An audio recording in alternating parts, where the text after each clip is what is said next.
let's bring in NHL Network insider Elliotte Friedman for more on details with this deal. How does this impact other young defensemen around the league, Elliotte, in your estimation? Well, Jackie, it's a precedent-setting deal. You guys were talking about the Seth Jones extension. That's all unrestricted free agent years. Makar's deal is only 1 year of unrestricted free agency. So for a player who doesn't have that freedom of movement to get this kind of a deal, we haven't seen that before for a defenseman. Yes, absolutely, it affects Adam Fox. It affects maybe on a bit of a lesser level Rasmus Dahlin of Buffalo.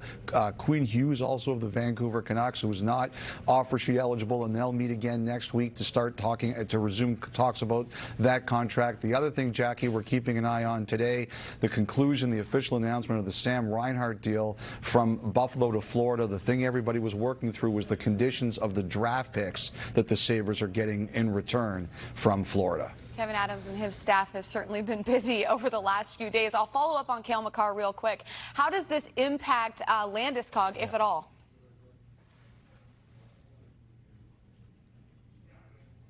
Oh, sorry.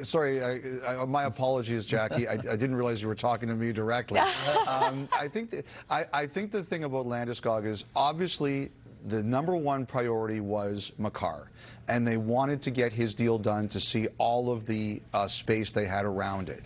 I think that I expect that the Avalanche will resume negotiations with Landeskog at some point over the next couple of days. I believe, though, that Colorado has a number. They're not telling anybody what that number is, but they have a number that they won't go beyond for Landeskog. So I think it's going to be, are both sides willing to bend a bit? Are both sides willing to be creative in a way to stay where Colorado needs to go? But I believe that Makar was always the first priority, and everything else that happened was going to be determined by where Makar ended up.